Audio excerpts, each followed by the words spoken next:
السلام علیکم ورحمت الله وبرکاتہ. نننۍ ویډیو زمونږ چې کوم دی دې باره کې ده. نن سبا که تاسو وګورئ کله په واټساپ باندې میسج یا دغه شانته کې ویډیو راشي او دی پې لیکلي وایي ستا د قسم وایي چې دا مخکې شیر کا. آیا د دې څه جواز شته؟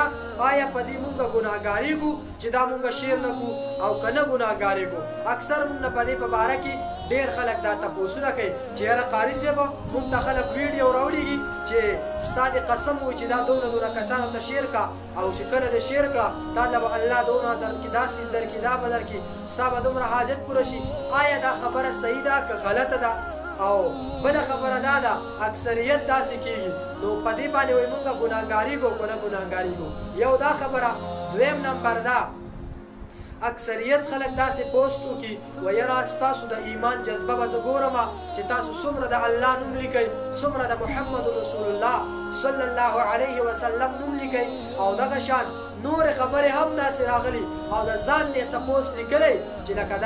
دا نبي علیه السلام داسې ویل یا الله جل جلاله نعوذ بالله داسې خبره کړې ده او دا تاسو دغه شان د الله نوم پکې ولیکئ یا د محمد رسول الله سره ستاسو څومره مینه ده صلی الله علیه وسلم چې د هغې سره ستاسو څومره مینه ده ستاسو به اوس د مینې پته ولګي ماشا به تاسو دومره پیرې محمد رسول الله صلی الله علیه وسلم دا نوم ولیکئ. آیا د دې څه دغه شته چې دا څوک ولیکي یا ونه لیکي؟ په دې باندې سړی ګناهګارېږي او که نه؟ او دریم نمبر دا اکثریت تاسو وګورئ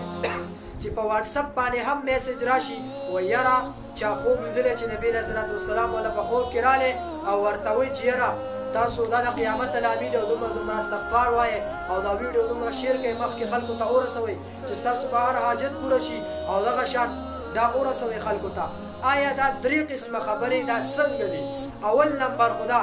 که چېرته تاسو له ویډیو راله او تاسو ته پکې ویلي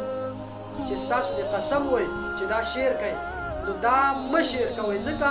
که د دین خبره وي خو ټیک ده تاسو خالص کېږئ نه په دې باندې ځکه اوس په زه مین خبره دا وکړم زه اوس یو کس ته وویم چې ستا د قسم وایي چې شابه ماله چرګه لاړ کړه نو آیا د دا قسم کېږي؟ نه چې نه دا قسم نه کېږي. دغه شان که څوک درته یو 80,000 پیرې ووایي چې ستاسو د قسم وایي چې دا داسې داسې وکړه نو که خبره ټیک وه خو شیر که خیر دی اسلام دی او دین خورول دی او که تا شیر کړو ټیک ته ځکه دنیا خلک ته وګوره غیر چې کوم دی فحاش فلمونه فحاش چیزونه چې کوم دی هغه شیر کوي نو که تا یو د اسلام او د دین خبره دې شیر کړه دا صدقه جاریه شوه ستا دپاره نو شیر کولی شي او که نه هغه خبره ټیک نه وه او بیا دې تا ته یې ویلو چې ستا د قسم وایي چې شیر کا نو بیا یې مه شیر کوه. دویم نمبر دا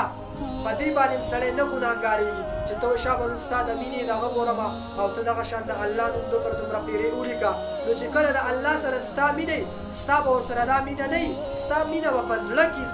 په زړه کې مینه ساته دا د الله سره مینه ده. الله جل جلاله په زړونو هم قادر دی هغه د ذات صدور دی یعنې په زړونو هم قادر دی. دغه شان دریم نمبر خبره دریم نمبر سوال ستاسو د هغې حل دا دی چې کس اکثر وایي یاره دا میسج دومره پیرې فارورډ ته خلکو ته ستا به دومره چې کوم دی الله به درله دومره ګناهونه معاف کړي دومره نیکۍ به درکړي.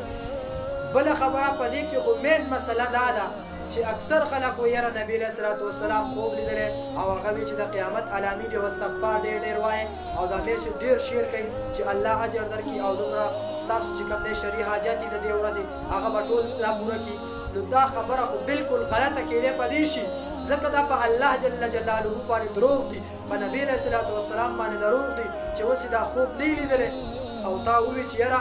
دا داسې خوب لیدلی او هغه خبره په اصل کې غلطه وه په دې باندې ته ګناهګارېږې ځکه تا په الله باندې دروغ وتړل تا په محمد رسول الله صلی الله علیه وسلم باندې دروغ وتړل او کله چې په الله جل شانه او په محمد رسول الله صلی الله علیه وسلم باندې دروغ وتړل ته د الله په دربار کې مجرم یې ته د الله په دربار کې چې کوم دی تا ته به سزا میلاویږي هلته نو د دې نه ځان وساتئ او دا څومره کسان نور هم چې داسې څه قسمه سوالات دي انشاءالله د هغې به موږ تاسو له رهنمایي کوو ستاسو خدمت کې عرض دا دی چې تاسو زموږ سره لږ سپورټ وکړئ او زموږ د ویډیوګانې مخکې شیر کړئ. ډېره مهرباني والسلام.